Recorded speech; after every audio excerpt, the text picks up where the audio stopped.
Is Imam Mahdi about to appear soon? Are we going to live to see the time of Dajjal? Are we living the end of time? These are frequent questions I'm being asked at this moment, especially with the current situation going on in the world. To understand all of this, you have to first understand that the Prophet ﷺ gave us minor signs and he gave us major signs. Okay. Now, major signs, there are 10 of them, starting with Dajjal and then Isa alayhi salam, and then Ya'juj and so on. These are 10 major signs. None of the major signs can appear until all the minor signs have appeared. And where is Imam Mahdi in all of this? Imam Mahdi is the bridge between the minor signs and the major signs, meaning that he will be the last of the minor signs and he will live to see the coming of Dajjal, live to see the coming of the first of the major signs. Okay, so now of the minor signs, if they don't all appear, then we won't see Imam Mahdi, we won't see Dajjal. Okay, remember that. And from the minor signs, the scholars have said that most of them have appeared except for a few, that a handful of them that haven't appeared. Of them is a hadith in Bukhari and Muslim where the Prophet ﷺ speaks about the river Euphrates, which runs from Turkey, goes through Syria, all the way through Iraq. That river will recede and it will leave behind it like a mountain full of gold. Prophet ﷺ has warned us not to go there. He said for every 100 men that go there, every man thinking that I'm going to be the one taking the gold, he said 99 of them will die and only one of them will come back alive. Okay, that's a minor sign of the day, or before the day of judgment, which we haven't seen yet. Until that doesn't come, Imam Mahdi is not coming, and the Dajjal is not coming, thereafter. Another sign of the minor signs which hasn't yet appeared is that the Prophet ﷺ speaks about the Jaziratul Arab in Sahih Hadith and Muslim, that the Arabian Peninsula would return back to becoming green and have rivers flowing in it. We haven't seen that yet come, and there are a few others that haven't come. Of the signs that haven't come is the lot of battles that the Prophet ﷺ speaks about before, and a lot of wars that happened before the coming of Imam Mahdi. Okay, so one of them is about, and it's a long hadith about the Ahl-ur-Rum. Who are the Ahl-ur-Rum? The Prophet ﷺ, when he says that word or that phrase, he's referring to the current day Europeans. In his time, they were the Roman Empire. In today's time, it's the Europeans and the people who traveled from Europe going to America, because that's how America was founded, and anywhere else from Europe that they went. These are the Ahl-ur-Rum. Now, the Ahl-ur-Rum will divide into two. There'll be part of them that will be the enemies of Muslims, and part of them will be sympathetic towards the Muslims. Those who are sympathetic towards the Muslims will join the Muslims together in a war and fight the others who are the enemies of the Muslims. And these battles carry on. Some they will lose, some they will win, and so on, until one day the Ahl-ur-Rum that are sympathetic towards the Muslims, with the Muslims, they win over the others. Okay, they live in peace for a little while, and after that, one day they fall into dispute. The Muslims say that we won this last major war because of the Qur'an, and the Ahl-ur-Rum say no, we won it because of the cross. And they have a fight between them now, and in this fight the Muslims are defeated. And the hadith mentions that that Imam Mahdi is coming after this. Okay, so Imam Mahdi comes at the end of sort of this war. Okay, that's one hadith. There's another hadith in Abu Dawud, a Sahih hadith, which speaks about the succession of Khalifas. Now, Khalifa is a person who rules the entire Muslim world. We had this for centuries and centuries, from the time of Abu Bakr radiallahu anhu till about 100 years ago. That whole succession, it comes in again, and there are many successive rulers.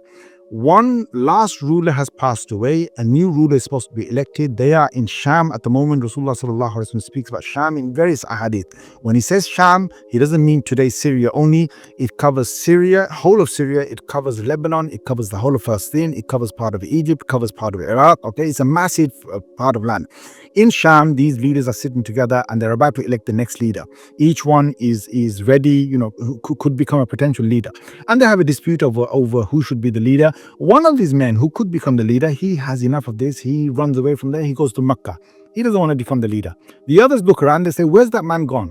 And they say, well, he's gone to Mecca. So they say, you know what? Let's make him the leader. They come all the way to Mecca. They find this man he's doing tawaf around the Kaaba, and they force him to become the leader of the Muslims, just like the Muslims forced Abu Bakr radiallahu anhu in the past to become a leader of the Muslims. Now, this man is the Mahdi. Now, how do you know he's the Mahdi? Not because of this occurrence, but because of another occurrence that happens at that very moment, which is they left behind them, when they came down from Sham, they left behind them an army. That army becomes rebellious, and they say, well, what? They're making this guy the leader of the Muslims? No, we're not taking any of this, right? So they come with a whole army trying to crush these people.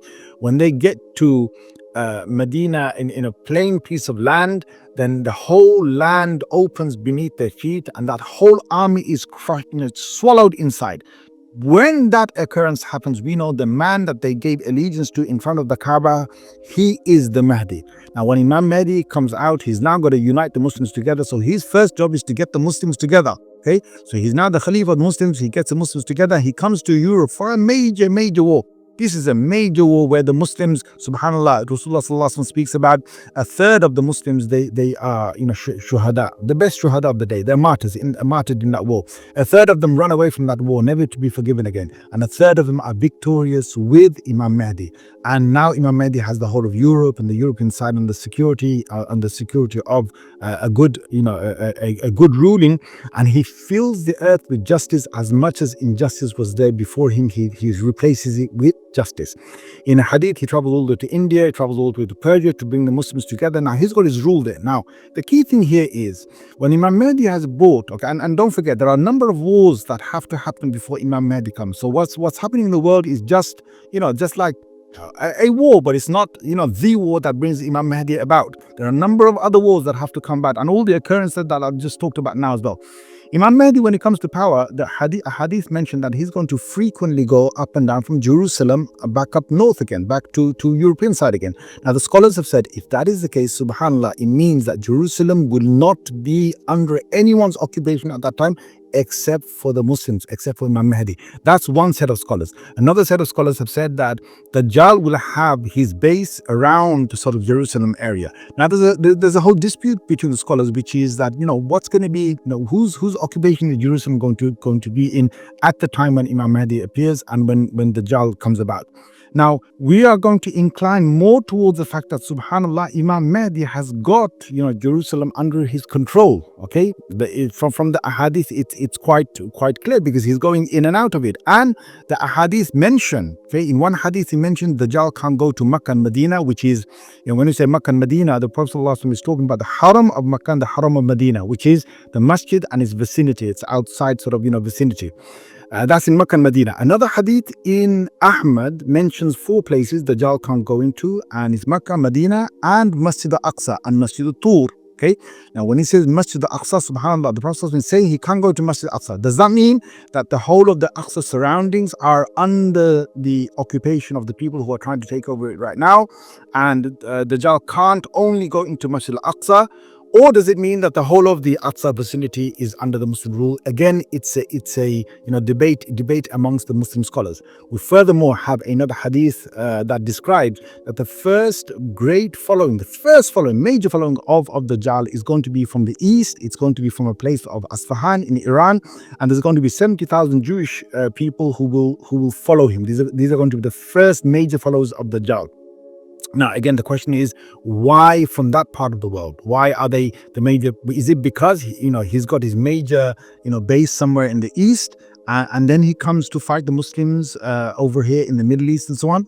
Who knows? We can't be for sure, but certainly we've got hope that whatever is happening right now in the world, it doesn't have to be that they take over this entire place.